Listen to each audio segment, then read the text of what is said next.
P സിയും മകനും കടുത്ത രോഷത്തിലാണ്. അതെ അതെ അതെ, പെട്ടെന്ന് ഇന്ന് അവർ രണ്ടുപേരും പൊട്ടിത്തെറിച്ചിരിക്കുകയാണ്.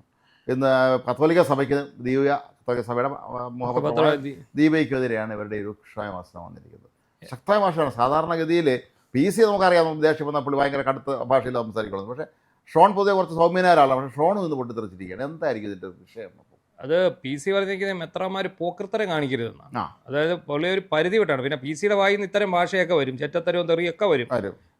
പണ്ട് ഞാനിപ്പോഴും ഓർക്കുന്നുണ്ട്, ഒരു ചാനൽ അവതാരം ഇഷ്ടപ്പെടാതെ ചോദ്യം ചോദിച്ചിട്ട് ലൈവായിട്ടാണ് തന്തയ്ക്ക് വിളിച്ച ആളാണ് പി സി.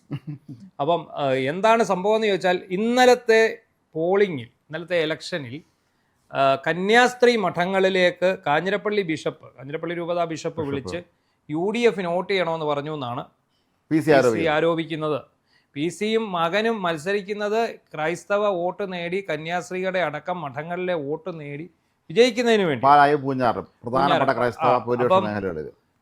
BJP കൊണ്ടുവരാൻ പോകുന്ന FCRA, അതായത് ഫോറിൻ മണി, ചാരിറ്റി പ്രവർത്തനങ്ങൾക്കായി ഫോറിൻ മണി കൊണ്ടുവരുന്നതിനെ തടയിടുന്ന, അതായത് അനധികൃതമായിട്ട് പൈസ ഇവിടെ കൊണ്ടുവന്ന് ഇവിടെ അനാവശ്യമായി ചെലവഴിക്കുന്നതിനെതിരെ നടപടി സ്വീകരിക്കുന്നതിന് വേണ്ടി FCRA ബിൽ കൊണ്ടുവരാൻ പോകുന്നു.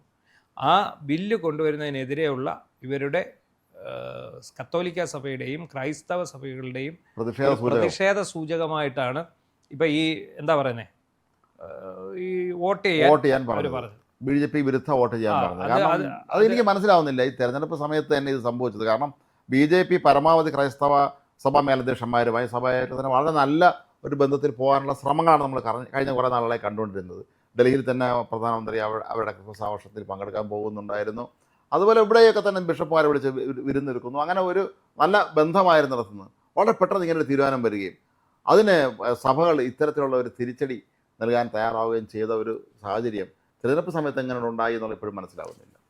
അതിനകത്ത് PC ജോർജും മകൻ ഷോൺ ജോർജും വിചാരിച്ചത് കത്തോലിക്ക സഭയും വൈദികരും സന്യാസി സമൂഹവും ഒക്കെ തങ്ങൾക്കൊപ്പം നിൽക്കും. പ്രത്യേകിച്ച് ഞങ്ങൾ ക്രൈസ്തവരാണ്, അവിടെ മത്സരിക്കുന്നതും ക്രൈസ്തവരാണ്. അപ്പോൾ ആ ഒരു കണക്കൂട്ടലിലാണ് ഇവരവിടെ മത്സരിച്ച് അവർ ജയം ഉറപ്പിച്ചത്. അപ്പം ഇങ്ങനെ ഒരു സംഭവം ഉണ്ടായെന്ന് പറഞ്ഞാൽ ആദ്യം വെടി പൊട്ടിച്ചത് ഷോൺ ജോർജ്. ആ രൂക്ഷമായ വിമർശനം മതമേലധ്യക്ഷന്മാർക്ക് നേരെ ഷോൺ ജോർജ് അഴിച്ചുവിട്ടു. ഞങ്ങൾക്ക് സഭയും വേണ്ട എന്ന് പറഞ്ഞാൽ അതിന് അർത്ഥം എന്താണെന്ന് ചോദിച്ചു കഴിഞ്ഞാൽ, ഈ സഭ മുഖേന PC ജോർജും ഷോൺ ജോർജും ഒക്കെ മുഖേനയാണ് സഭ ഇതിൻ്റെ കാര്യങ്ങൾ മുന്നോട്ട് നീക്കിക്കൊണ്ടത്. അപ്പോഴാണ് ഈ ബില്ല് വരുന്നത്. അപ്പം PC ജോർജ് ചോദിക്കുന്നത് FCRA രാജ്യത്തേക്ക് കൊണ്ടുവരുന്നുണ്ട്, ഫോറിൻ ഫണ്ട് നിങ്ങൾ കൊണ്ടുവരുന്നു, ഫോറിൻ കോൺട്രിബ്യൂഷൻ റെഗുലേറ്ററി ആക്ട് എന്നല്ലേ ഇതിൻ്റെ പേര്. അപ്പം അതിനെ നിയന്ത്രിക്കാനാണ്, അല്ല നിരോധിക്കാനല്ല ആക്ട്. അല്ല, അത് സത്യമാണ്. കാരണം അതൊരു കണക്കാണല്ലോ, കണക്കിൽപ്പെടാതെ ഒരു പൈസ പോലും വരാൻ പാടില്ല. പക്ഷെ BJP സർക്കാരിന് വേണ്ടപ്പെട്ട ആൾക്കാർക്കെല്ലാം അവർ അതിനകത്ത് കണ്ണടച്ചു കൊടുക്കും. നമ്മുടെ നാട്ടിൽ തന്നെ പല കക്ഷികൾക്കും, ഹൈന്ദവ സംഘടനകൾക്കും ഹൈന്ദവ മഠങ്ങൾക്കും ഒക്കെ ഈ കണ്ണടച്ചു കൊടുക്കുന്നുണ്ട്. ക്രൈസ്തവ സഭകളുടെ തടയുന്നതിനൊപ്പം തന്നെ ഇവരുടേത് കണ്ണടച്ചു. ഇതിന് വലിയ ഔപചാരികതകളുണ്ട് കേട്ടോ. ഇതിന് ഡൽഹി പാർലമെന്റ് സീറ്റുള്ള SBI കണ്ട് ഇതിന്റെ അക്കൗണ്ട് എടുക്കാൻ പോലും പറ്റുള്ളൂ. അത്രേ ഉള്ളൂ. മാത്രമല്ല ഈ അക്കൗണ്ട് വഴി മുഖേന മാത്രമേ ഇത് ഇവിടെ കൊണ്ടുവരാം. ഇത് ഓഡിറ്റ് ചെയ്യണം. ഇത് ഓഡിറ്റ് എന്ന് പറഞ്ഞാൽ ഡബിൾ ഓഡിറ്റ് എങ്ങാണ്ടായിരുന്നു. ഇത് ഓഡിറ്റ് ചെയ്യുന്നതിന് ഓരോ തുകയ്ക്കും ബില്ല് വേണം. ഇതെല്ലാം കൃത്യമായിട്ട് ഓഡിറ്റ് ചെയ്ത് കണക്കുകൾ അതാത് സമയം അവതരിപ്പിക്കണം, അത് കൊടുക്കണം. ഇതിൻ്റെ സോഴ്സ്, വന്ന സ്ഥലം, വന്നത് എന്തിനു വേണ്ടിയാണ്, ഇത് നിങ്ങൾ എന്ത് ചെയ്യുന്നു എന്ന്. അപ്പോൾ PC ജോർജ് ചോദിക്കുന്നത്, ഈ വരുന്ന പൈസയ്ക്ക് കണക്ക് കൊടുക്കണമെന്ന് കരുതിയാണല്ലോ ഇവരിതിനെ എതിർക്കുന്നത്. അങ്ങനെ ഇന്ത്യയിലോട്ട് മടങ്ങ് കൊണ്ടുവരണ്ട എന്നുള്ളതാണ് സർക്കാരിൻ്റെ നിലപാട്, കേന്ദ്ര സർക്കാരിൻ്റെ നിലപാട്. പക്ഷേ അതൊരു നമ്മൾ അന്ന് നേരത്തെ നമ്മളത് ചർച്ച ചെയ്ത കൂട്ടത്തിൽ പറഞ്ഞിട്ടുണ്ടെന്ന് തോന്നുന്നു. ഈ FCRA ഈ സമയത്ത് കൊണ്ടുവന്ന് കാണിച്ച ധൈര്യം, അത് കേരളം പോലും സംസ്ഥാനത്ത് തിരഞ്ഞെടുപ്പ്. പക്ഷേ അവർ കേരളത്തെ ഒരു മൈൻഡ് ചെയ്യുന്നില്ല. വടക്കിഴക്കൻ സംസ്ഥാനങ്ങളിൽ വലിയ തോതിലുള്ള ക്രൈസ്തവ ഭൂരിപക്ഷം ഉള്ളതാണ്. പക്ഷേ എന്നിട്ടും അവരത് കാണിച്ചു, അതിനുള്ള ഒരു ധൈര്യം അവർ കാണിച്ചു എന്നുള്ള പ്രധാനമാണ്. പിന്നെ നിരോധിച്ചിട്ടില്ല. PC പറഞ്ഞ അതൊരു കാര്യമാണ്. ഇങ്ങോട്ട് കൊണ്ടുവന്ന് നിരോധിച്ചില്ല, നിയന്ത്രണങ്ങൾ ഏർപ്പെടുത്തിയിട്ടുണ്ട്. കാര്യം കണക്ക് കാണിക്കണമല്ലോ. അപ്പം PC പറയുന്നത്, ഈ പറയുന്ന മെത്രാന്മാർ പറഞ്ഞ ആര് വോട്ട് ചെയ്യാനാണ്, എന്നാലും മെത്രാന്മാർ ഇമാതിരി ഊളത്തരവും പോക്കൃത്തരവും കാണിക്കരുതെന്ന് അദ്ദേഹം എടുത്തു പറഞ്ഞു, സ്വതസിദ്ധമായ ശൈലിയിൽ പറഞ്ഞിട്ടുണ്ട്. അതുപോലെ ഈ ക്രൈസ്തവ അവരുടെ മുഖപത്രം ദീപികയെ കടന്ന് ആക്രമിച്ചിട്ടുണ്ട്. അതിനകത്ത് പറയുന്ന മറ്റൊരു കാര്യം കൂടിയുണ്ട്.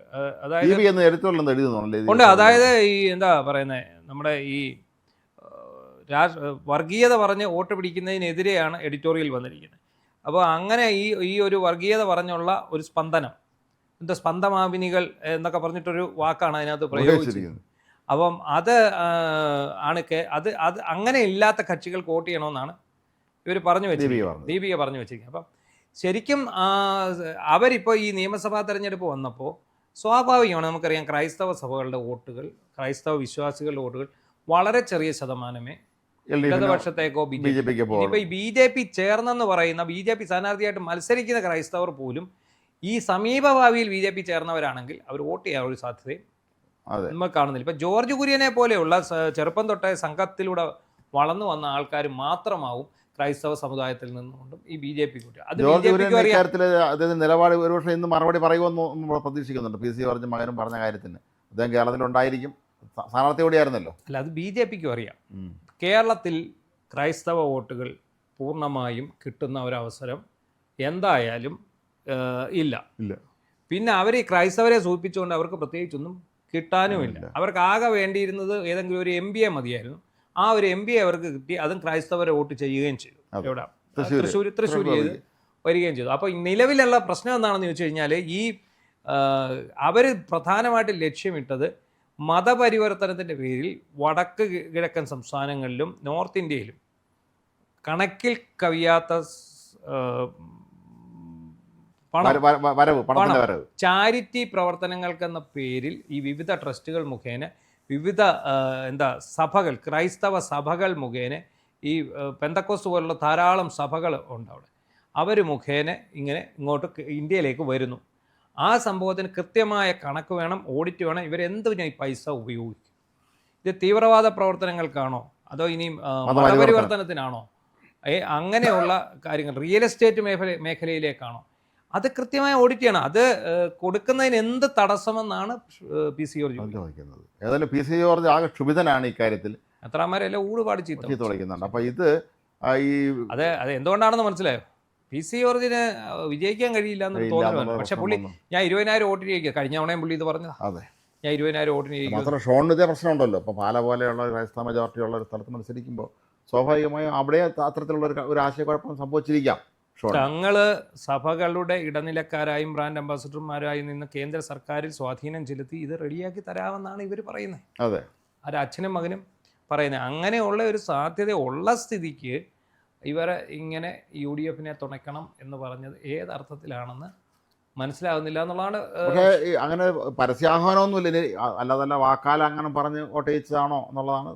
എന്തായാലും സഭകളിലെ വോട്ടിംഗ് ശതമാനം BJPക്ക് പൂഞ്ഞാറിലും പൂഞ്ഞാറിലും പാലായിലും ഉണ്ടായിട്ടില്ല എന്നുള്ളതാണ് സത്യം. മനസ്സിലായി കാണും. കൃത്യമായി താമര ചിഹ്നത്തിലാണ് മത്സരിച്ചത്. മത്സരിച്ചത്. അപ്പോൾ ക്രൈസ്തവ ഭൂരിപക്ഷ മേഖലകളിൽ താമരയ്ക്ക് വലിയ വോട്ട് കിട്ടിയിട്ടില്ല എന്നുള്ള സത്യം അവർ മനസ്സിലാക്കി. അവർക്ക് അതിനുള്ള സംവിധാനം ഉണ്ടല്ലോ. അല്ല, ഇപ്പം തന്നെ PC അപ്പോഴേ അറിഞ്ഞാണുമല്ലോ. ബിഷപ്പ് ഹൗസിൽ നിന്ന് മഠങ്ങളിലേക്ക് വിളിച്ചു പറഞ്ഞാൽ PCക്ക് എല്ലായിടത്തും ആൾക്കാരുണ്ട്. ബിഷപ്പ് ഹൗസിൽ നിന്നാണേലും മഠങ്ങളിൽ നിന്നാണേലും.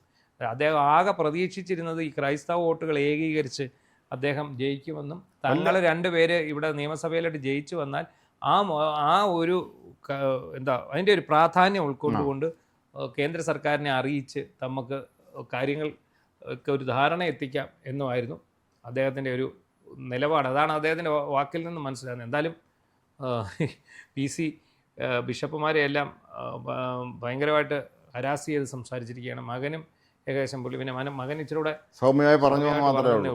അപ്പോൾ എന്തായാലും PCയുടേതായിട്ടുള്ള ആ ഒരു പ്രസ്താവനകൾക്ക് എന്ത് ഇമ്പാക്റ്റ് ആണ് സഭയിൽ നിന്നുണ്ടാവുക? ഏതായാലും വോട്ടെടുപ്പ് കഴിഞ്ഞു, അതുവരെ അദ്ദേഹം കടിച്ചു പിടിച്ച് നിന്നു.